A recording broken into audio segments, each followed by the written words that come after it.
17 members and associates of the Hells Angels are facing criminal charges in a violent attack. Federal agents allege the outlaws sold drugs, traded firearms, and engaged in insurance fraud and even tampered with government witnesses. We have learned there is cell phone video as well as surveillance video of evidence in this attack. The U.S. Attorney characterized today's raids as historic, the largest federal bust on organized criminal gang activity. Retaliation is common for crimes involving biker gangs. However, it could happen anywhere because of how interconnected gangs have become nationwide. The 3-year investigation resulted in 42 federal indictments on a variety of charges, including racketeering, money laundering, drugs, gambling, insurance fraud, and extortion. There's a bunch of bikers up here, and they're shooting guns and stuff. I need the police now. Play on foot going towards 2nd Street. Okay, receive. Then you see a pack of Hells Angels going by, people are going to want to look. Next thing you know, cars. Because they're just staring at us and not paying attention to stop traffic. If you wanted to break the law on an everyday norm, you should have joined a street gang. That's what they're known for. That's what they do. You're not allowed to steal cars on my block. We steal those cars. I mean, it was so bad by us in Vegas. I was in the pool swimming, and the guys came back. Hey, Pee-wee, the cops are here. They want to talk to you. I said, well, go talk to them. Find out what they want. And they came back. They go, they want to talk to you. Typically, if you leave the club, if you haven't been in for 10 years, you're automatically out back. Got put out in 2006. Back in 2007, wound up going into Cannon. 2011. Came out of there. I had 4.5 years to walk off with zero support from that club.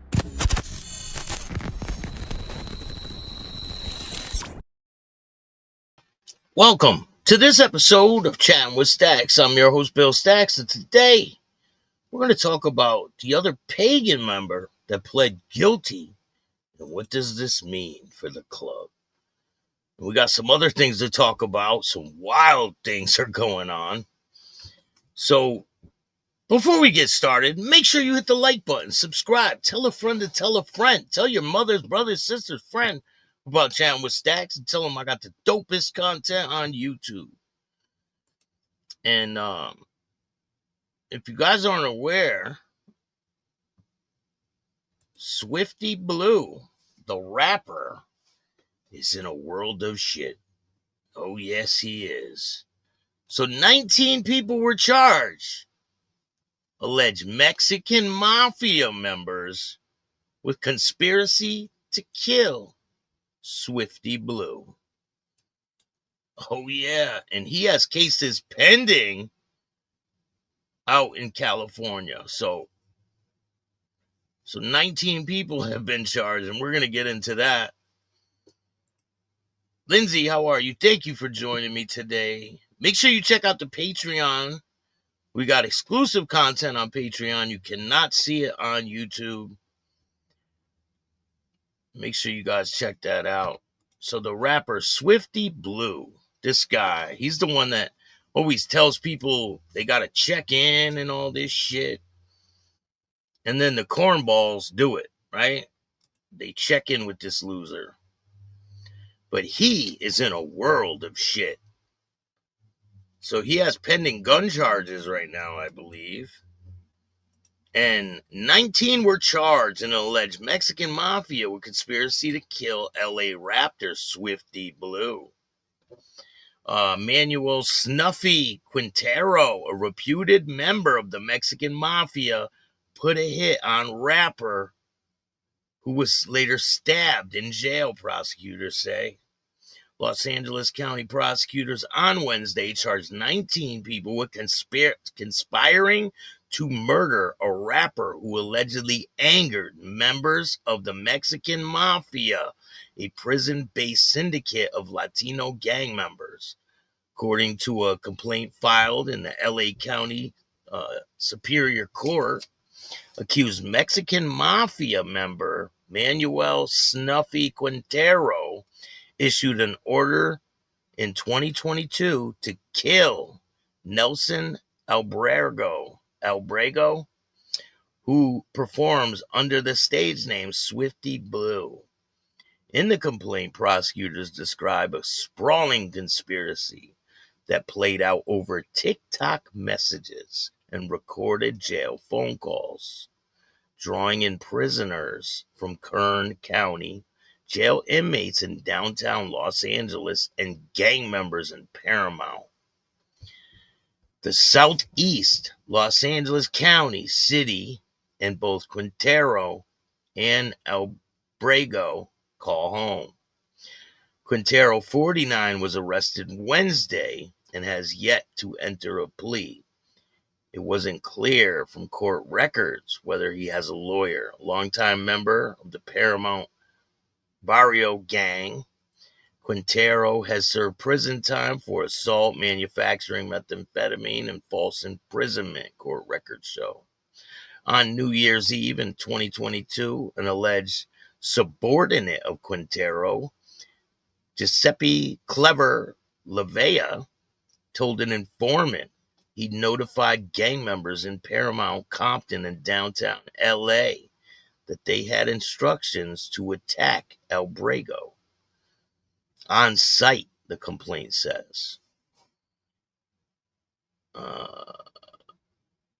Lavea, 34, is now in custody on unrelated federal case that charges him with selling drugs and guns in Imperial County. He pleaded guilty to trafficking methamphetamines in March and has yet to be sentenced. His attorney in the federal case didn't immediately return a request for a comment. After the informant asked if Snuff's mad at the rapper, Lavea allegedly said, "Fuck him." It's unclear why Quintero was angry at Albrego, who could not be reached for comment Wednesday. In 2024, an interview with the Times, the rapper declined to discuss any potential issues with the Mexican mafia or jailhouse politics. And I don't think this dude has done a lot of time in prison. I could be wrong, but he seems like a real big cornball. Albrego previously said his music resonates with the people because everybody wants to be a gangster. Okay. Whether you're a lawyer, a police, or a kid going to school, everybody wants to be big, bad, and tough, he said in 2024. It's too bad you're not any of them things.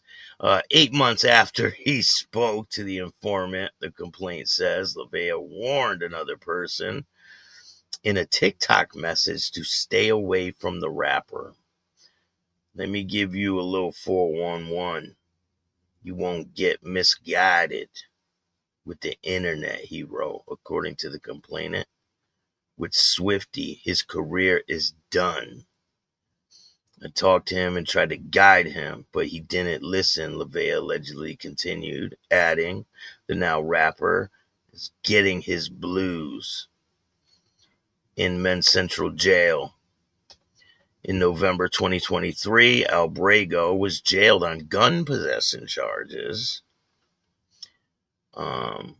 Juancimo Vamps Gonzalez held 2 cells down from the rapper, called his mother, and told her to ask an associate if the ones of Who Sings was still good, according to the complainant. Gonzalez's mother hung up. When her son called back, she allegedly said, "He's no good." Both Gonzalez and his mother are charged with conspiracy. Gonzalez was already in custody. Damica Gonzalez, 66 years old, was arrested Wednesday at her Bellflower home, according to a statement from the FBI. So the guy's mother got caught up in this too.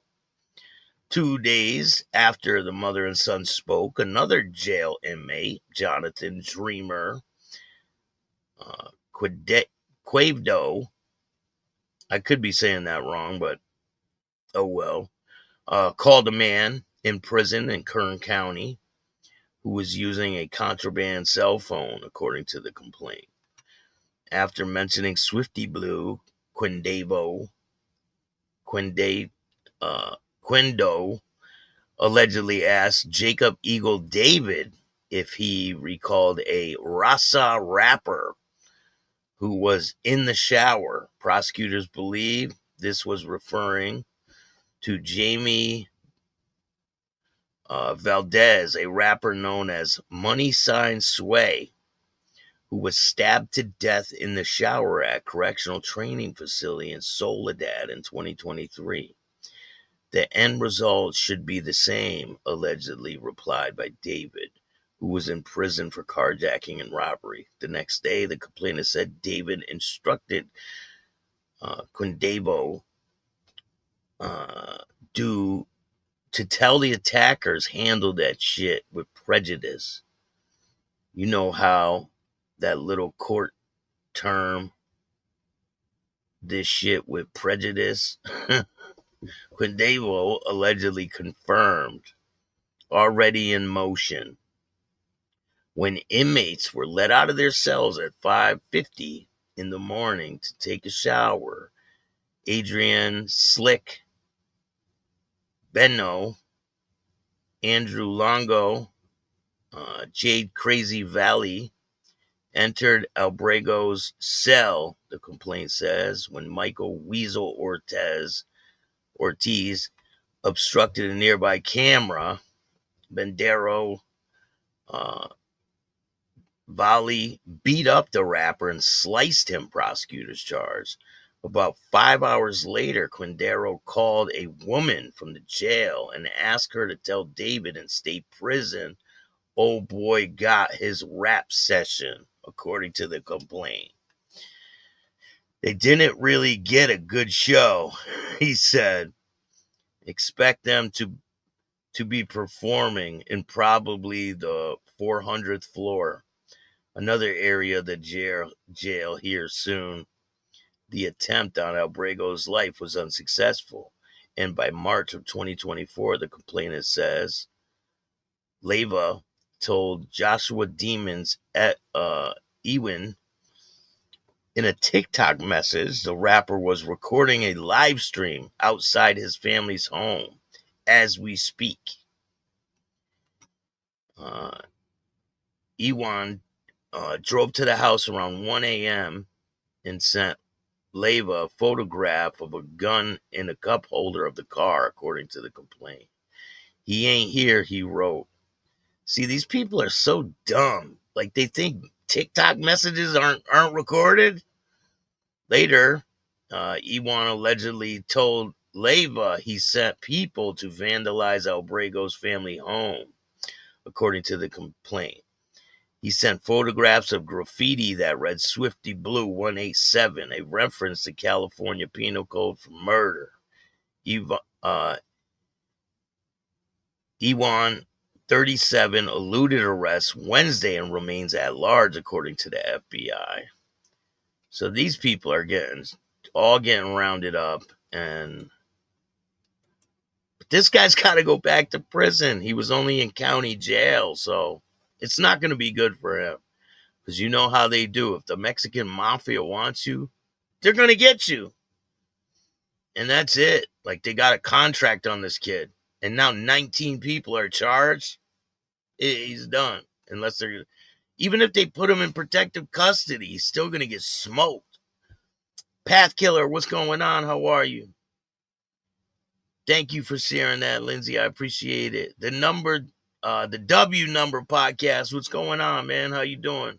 Make sure you guys subscribe to the W Number podcast. I did an interview with him. It'll be dropping soon. I'm working on it. Jimmy Mack, how are you? Dopest podcast, period. The John and Sadie show says. Thank you, man. I appreciate that. I appreciate you sharing the Cash App. I got a lot of competition out there. But hey, they need a young, fresh face on the scene, right?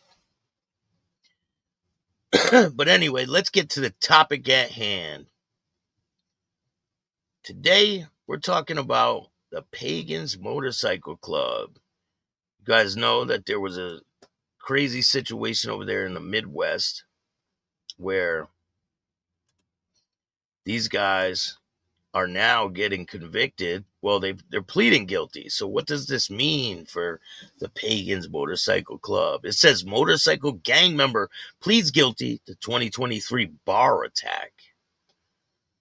Kansas City, Missouri, a member of the infamous Pagans Motorcycle Club, has pleaded guilty to an attack in a North Kansas bar owner.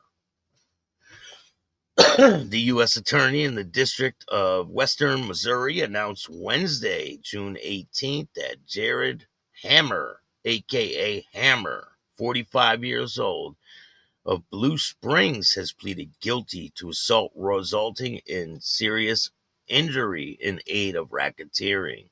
Law enforcement officials said that on July 20th, 2023, Hammer and two other members of the Pagans Motorcycle Club assaulted a lone rival gang member at a bar and grill in North Kansas City. They said they were there to shut down the club before they flipped a table and knocked the victim to the ground. Once on the ground, investigators indicated that Hammer and two others began to stomp, kick, and punch the victim the entire time. They were wearing steel-toe boots. The group sped off before law enforcement could arrive. Judicial officials noted the victim was taken to a nearby hospital with a bruised brain, rib fracture, pooled blood between the chest wall and lungs, bruised lungs, a collapsed lung, and traumatic brain injury. Wow, that's pretty bad. Federal statute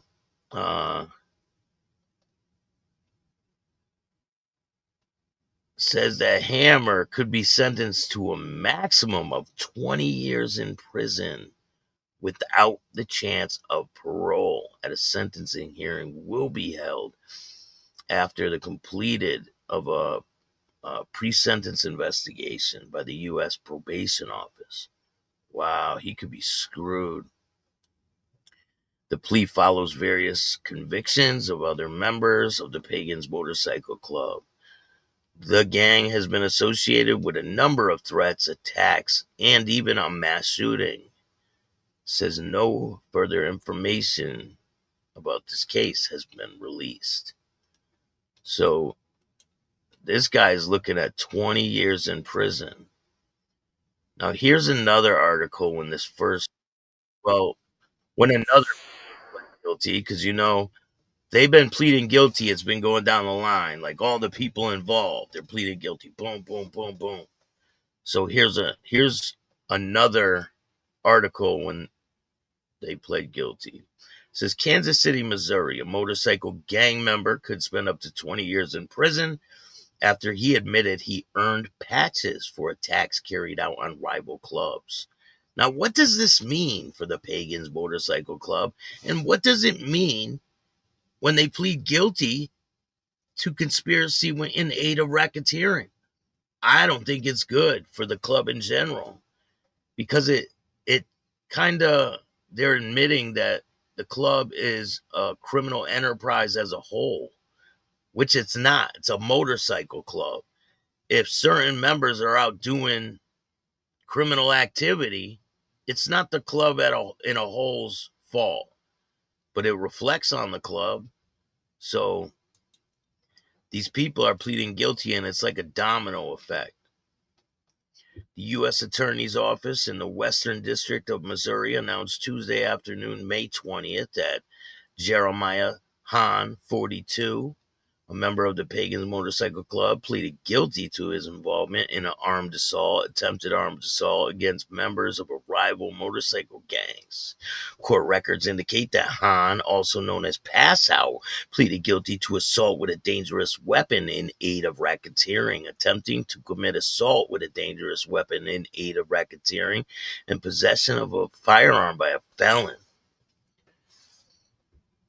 Law enforcement officials noted that Hahn admitted, so he told the police all this, that on May 30th, 2022, that he and other members of the Pagans and their support club attacked a lone rival motorcycle gang member at a business in Green Valley.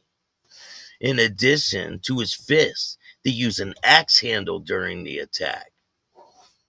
Why would he admit this to the police? The plea also an admission on September 3rd, 2022. Hahn and other members traveled to Topeka, Kansas, where they carried out an attack against another rival motorcycle gang. The plan was to catch a stray or smash on sight any rival they saw. According to investigators, the Pagans were aware that the rival gang had an event in Topeka that day. After they made their way there, the rival was spotted in a hotel parking lot. As Hahn, who was armed with a gun this time, prepared to shoot the rival, a dispute broke out among the members of the group, and they returned to Kansas City. So they didn't kill anyone on that one. After both incidents, law enforcement officials said Hahn and the other members were awarded patches for their participation. However, on May 3rd, 2023, Hahn was stopped by Missouri Highway Patrol for speeding. He had been driving in a 2012 Harley Davidson at 98 miles per hour in a 65. State troopers indicated that Hahn spurred a chase, and he reached speeds of 102 before finally he was stopped. After his arrest, a firearm was found in his possession, as Hahn had a felony conviction out of Oklahoma, Kansas, and Missouri. He had been barred from possessing a firearm. Law enforcement officials noted that he stated he stole the gun from a rival gang member in St. Joe's about a week and a half earlier. Under federal statutes, he is now subject to up to 20 years without parole. A sentencing hearing will be set after a pre-sentence investigation by the probation office. Again, no further information has been released. And when we get more information, I will definitely let you guys know. And this is pretty nuts. I mean, Bird, how are you? Thank you for joining me today. Roy, what's going on? Jimmy, I appreciate all you guys taking the time to watch this show. So tomorrow's show is going to be a good one. Tomorrow, we're going to be talking about the president of the Hells Angels. And how did he get 3 years supervised release for being a felon in possession of ammunition when all the rest of the guys went to prison? How's that possible? We're going to talk about it tomorrow. It's a pretty crazy situation. And I want your opinion on how was he able to do that? So there's another case I want to tell you guys about.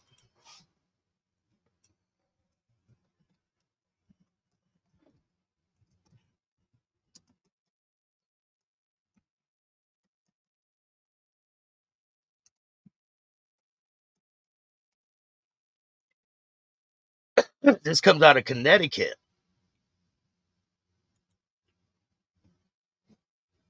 This is a wild story. A father and son are dead after robbing a Connecticut bank together. A 6-hour standoff with the cops. So there was a 6-hour standoff, and the father and the son ended up dead, both of them. We're going to talk about how that happened. This is the father on the left, and that's the son on the right. Here's the father again. Here's the son. They wore Corona masks. This is a wild story. So fasten your seatbelts for this one.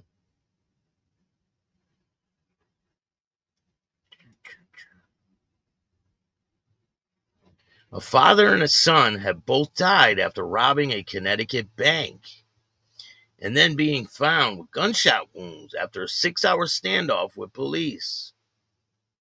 Sean Fallon, 56, and his 27-year-old son, Zachary Fallon, wore medical masks as they threatened a teller at the Chelsea Groton Bank in Groton around 10:30 a.m. last Thursday, fleeing with an undisclosed amount of cash.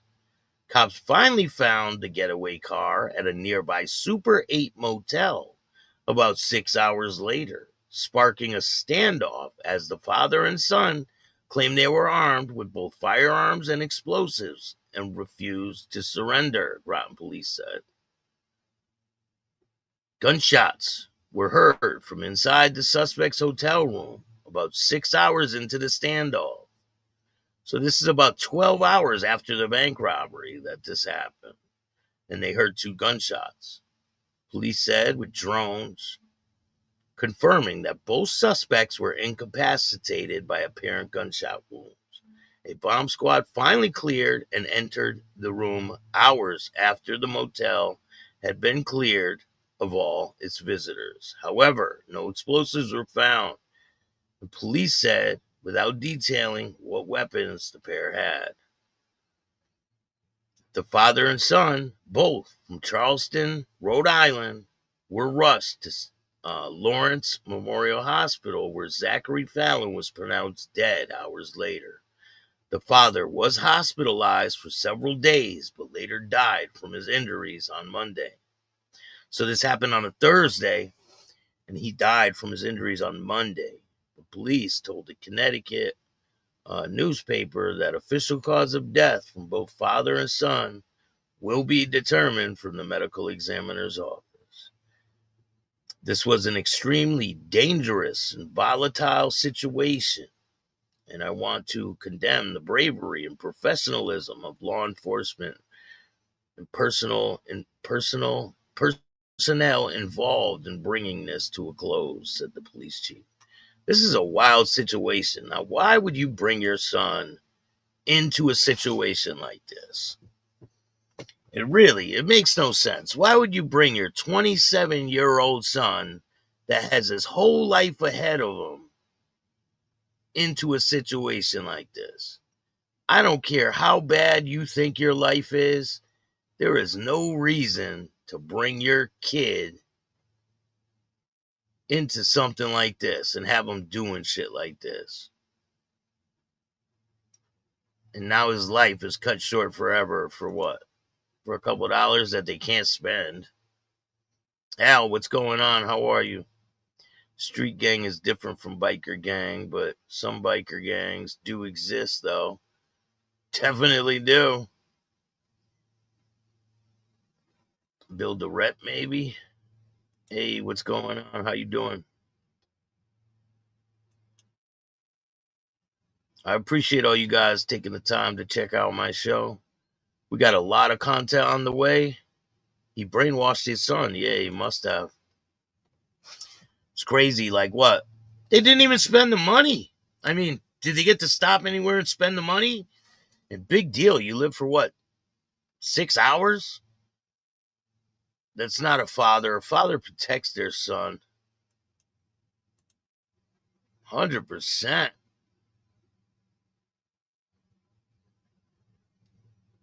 Put him right in the grave, man. It's sad. The kid was 27 years old. Following his father right to the depths of hell. Like, why would you do that to your kid? I mean, if you're a piece of shit, it's one thing. Don't drag your kid down with you, you know? But people like this exist in the world, and it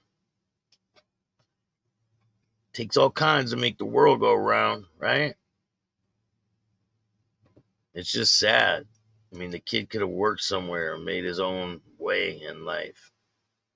Think they're not going to identify you? Come on. You can tell who that is. Fucking guy has an identifying hat. They're wearing a damn medical mask. You can't tell who that is? You can tell who both of them are. I don't think they planned on getting away with it, to tell you the truth. Imagine a father-son business. Just saying, 100%. They could have started a construction company. They could have did anything. But instead, he fucking ruined his kid's life. Who cares about him? But he ruined his own kid's life for what? It's crazy. But I'm working on some new content for you guys. I'm going to be uploading some videos. I appreciate you. I'm going to be starting to play full-length videos starting tomorrow night. So you want to be on the lookout for that. And I'm dropping some new exclusive content. Shout out to Dean. If you guys remember Dean that I interviewed from Rhode Island, he did federal time. He got violated, went back, and I just interviewed him again, and that one's going to be dropping. I have the Picasso of Art Thieves coming up. And then I got the W Number podcast, Maddie. That's a good interview. So we got a lot of great content in the works, so stay tuned. And I'll be getting a new one with Popcorn. I got to get a new one with you, Popcorn. I appreciate all you taking the time to watch this show. If you like this show, hit the like button, subscribe, hit the notification bell so you can get my videos every time they drop. And if you don't like this show, you already know what to do. Start your own fucking podcast. I appreciate all you guys. And remember, don't be a bitch. And all new at 5, a major organized crime bust. 23 people under arrest now accused of stealing guns and cash. Today, police revealed 4 organized crime groups are wreaking havoc. From aggravated robbery to kidnapping, burglary, and more. Let's take a look at this. New pictures from court documents in this case. These are a few of the people who have been charged. And investigators say the money, tens of thousands of dollars, is all stolen.